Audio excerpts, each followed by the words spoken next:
I thought you said we were getting out of here. Oh, we're gonna get out of here, all right. But not before I pull out the big guns.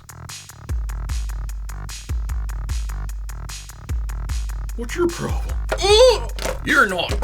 What do you think you're doing? Well, of course it's you.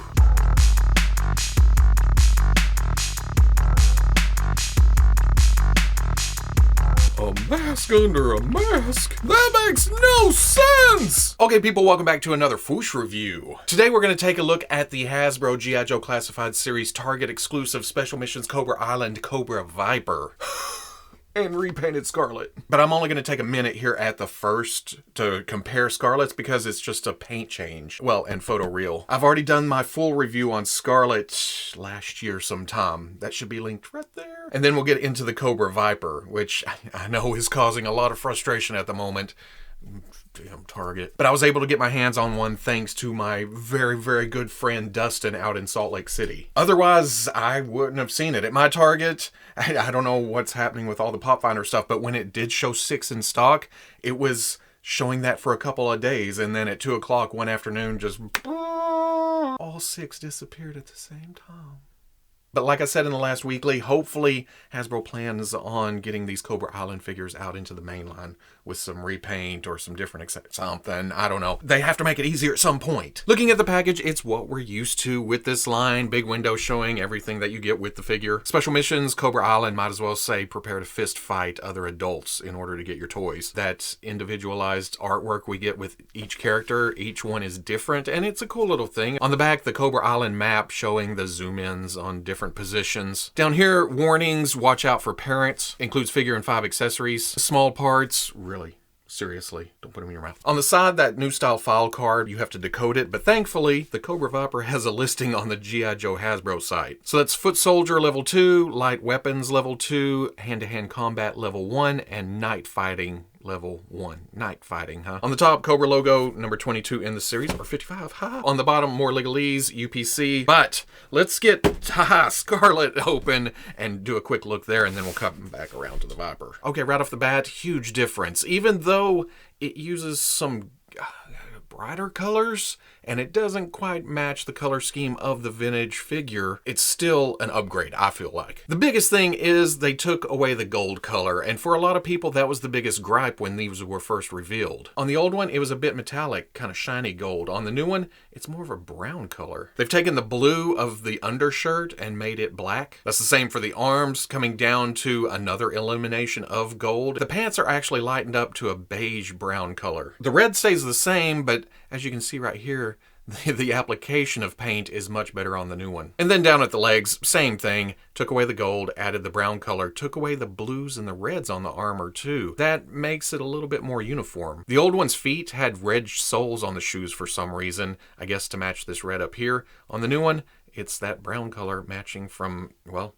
toe to almost head. The red shoulder pad with the star is intact. On the other shoulder up near the neck, they kept that red color around the collar. Up on the shoulder, the Joe Pro is still blue. It makes sense that that would match all the other characters on the Joe team. But for me, the biggest change is the head. They updated the photo reel on the new one here to be a little bit older, but also more detailed, more realistic. Looking at the old one now, it has a cartoonish quality to it, and the freckles, it made her look like a teenager. The new one has more realistic eyes, there's a shine to them, there's more detail, color to the lips, but then the hair is also darker, which also adds to the age. She doesn't look old, she looks older than the original. They did leave some blonde right here on the front of the hair, just a style choice, I guess. It does break it up a bit, and it doesn't bother me. This one's definitely going on the shelf. I like the overall design. I'd like it to be maybe a little bit closer to the vintage style, but it's an upgrade. But cracking the Viper open, if you want to keep the file card, you can pull the insert out, clip that off, and then you have a nifty little Cobra Island logo too. Boom, boom, boom. And getting the Viper out and in hand, it's such a solid design. That and the figure itself just feels burly, if that makes sense. It's not big like Roadblock or Gung Ho, but for an average size figure for this line, it just, I don't know, it feels filled out. Right off the bat, the torso under this vest overlay and the arms are reused from Duke, which makes sense because of Duke's fairly generic uniform look and the rolled up sleeves, which we'll get to in a second. The Viper also reuses the crotch piece from Duke, but once you get past that to the hips and the legs, this is actually all new. And I think that's what mostly adds to the solid look of the figure. The uniform padding running down the front of the boot straight up to the knee pad. It's just a nice symmetrical look. Then you get to the pants, there's that textured look that we see a lot in this line. There's pockets sculpted around both legs going all the way, well, all the way to the side. For some reason I thought they were on the back too, but they're not. The back of the boots are smooth, and it's just texture back here, but there's more than enough detail going around on the front. This was the thing that threw me off when we first see it. There's padding on the outside of the hip on top, but then it starts on the inside and travels down to the knee. Doesn't go on the outside like the classic Viper. And I thought it just went up, dead-ended at the articulation point, flipped to the side. There was even thoughts of, hey, are those legs on the wrong hips? But it's not. You can see the sculpt on the padding on the inside it actually ends. There's a seam line running across the top. And that's the same thing for the outer pad too. I'd like to see it down here, but again, double knee articulation, that may have gotten in the way. That may be why we don't see the red travel all the way down to the bottom here either. The arms have the smooth pad look, some wrinkles, down to another overlay with that same padding. And then on the vest, there's pouches hanging down around the belt piece. There's the Cobra logo on the front of the belt. Paint slightly off, but to the naked eye on the shelf, way back here, it's not going to be too bad. Red running on the straps and the clasps on the front of the vest coming up to, I'm guessing these are some kind of grenades. Another Cobra logo, that's not following any kind of sculpt, so it's nice and crisp. On the back, we see that red continue on to the clasps. That comes around. You can see Duke's undershirt and collar poking out there, and then the overlay vest, they sculpted to perfectly edge around that detail. Easy to miss, but it's appreciated. And then we get up to the head, and at first I thought, man, that is one round globe-looking noggin. But then I went back to the vintage card back, the vintage figure, the 25th anniversary figure, and that's pretty much the design that they've kept with the Viper over the years. But I can give them some guff for sculpting this helmet look over the silver face shield, because I like this so much, especially after fighting to find a Cobra Commander that actually matches up, because they made this helmet a separate piece. I wish they had done this on this. But we have some more of that red detail that runs all the way through the figure, the helmet lines running around, a little bit of gray here on the back. The big thing is this silver shield. It's not chromy. You can see the metallic flakes in it, but it is such a nice effect against the black and the blues and the reds of the rest of the body. But to further the effect, there's some skin tone on the neck, and I'm assuming that's Duke's neck. And because this is also Duke's arms, you can pull the hand out and pull these forearm guards. I'm not going to complain that it's tight, but yeah. And another vintage look is the rolled up sleeves. Back then it came up above the elbow, but it's still showing skin on the arms. Unfortunately, on the left side, you have Duke's watch sculpted to the forearm. So that does get in the way of you trying to pull this off. Oh, it's really flexing it out and holding it on there. I'm going to go heat this up, see if I can get that pulled off, see what it looks like. Oh yeah, heat gun, hair dryer, hot water, whatever method you want to use to heat it up just a bit. I used a heat gun, didn't have to hit it that hard, and it softened up, slipped right off. And that's just one step closer to that vintage look. If I were to get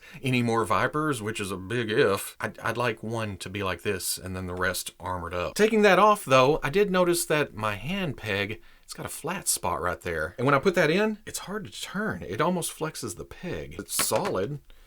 It just, well, there's some turn. I don't know what I'm talking about.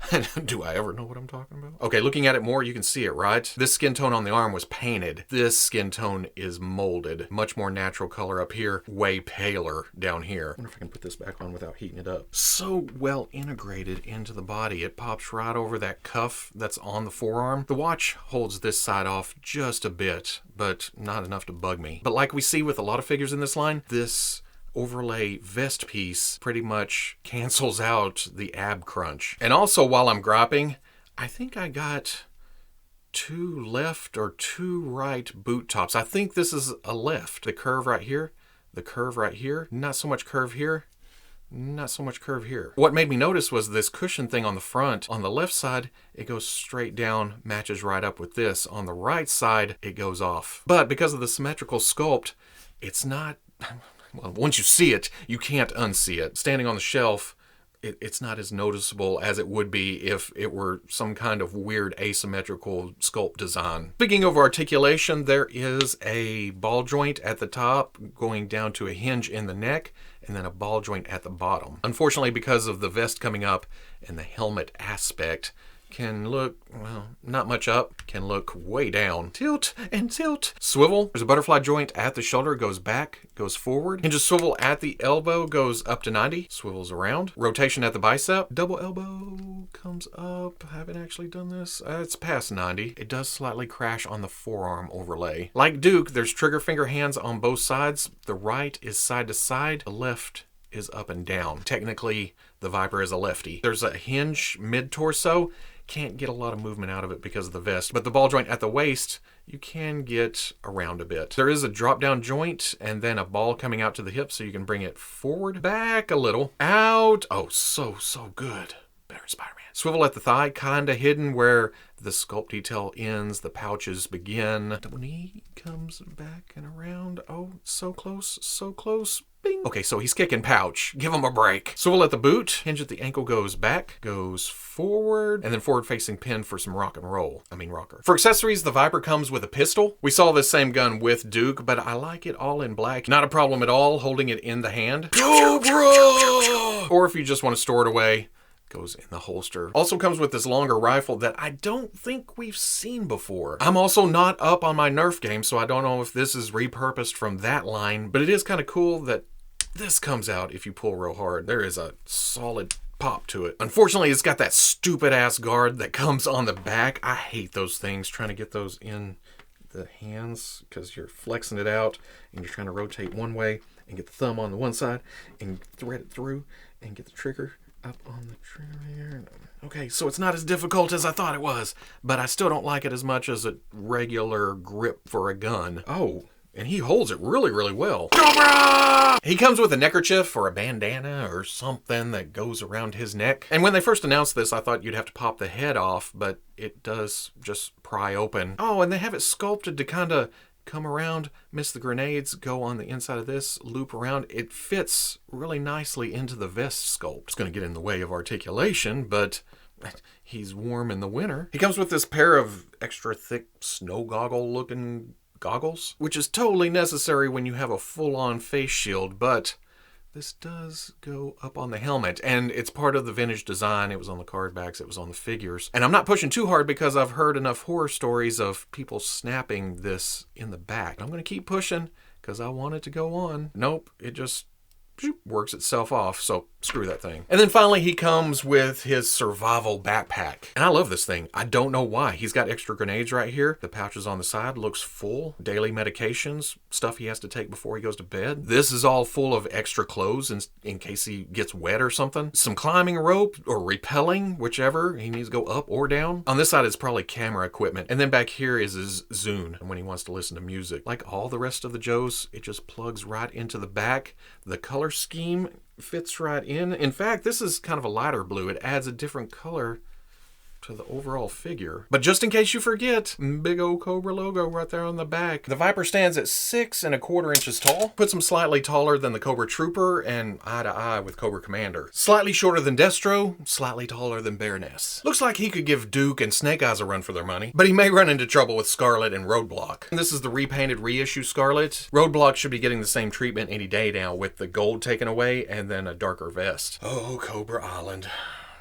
So good, so hard to get. At the end of the day, despite how frustrating the Cobra Island line, well, has been, always has been, I can't help loving the Viper. And I hate saying that because I feel like, oh, everybody should go out and get the Viper when I know that a lot of people can't. But it's such a good design and it's so well implemented into action figure form. That's why, once again, Hasbro, I don't know why you'd be watching this, but if you are listening, please make these easier to get in the future. Let's all hope that with this year being the release of Snake Eyes movie, that everything will get back on schedule, that everything will get out there, that everything will be more obtainable. Because from what I've seen, there's guys dropping this line left and right.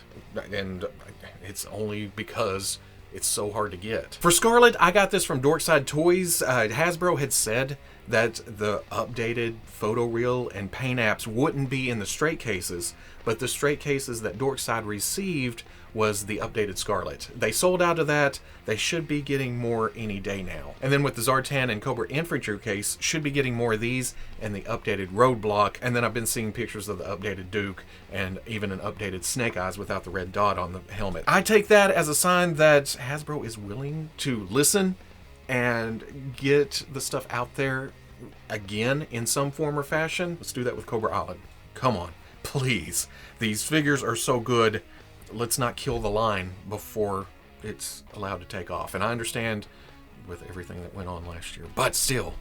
Ugh. So if you enjoyed the review, comment, like, subscribe. Much love to the plus. If you're interested in seeing videos early or just in a position to help out the channel, patreon.com. But wherever you may be watching this, I'll always catch you on the Fwoosh. And I'm not making excuses for the boots here. It is 2 left boot tops. There's no denying that. Thankfully, there's a symmetry to them. It's hard to notice, unless you're just outright looking for them. So if you do, by some miracle, find these in a store, be on the lookout for that.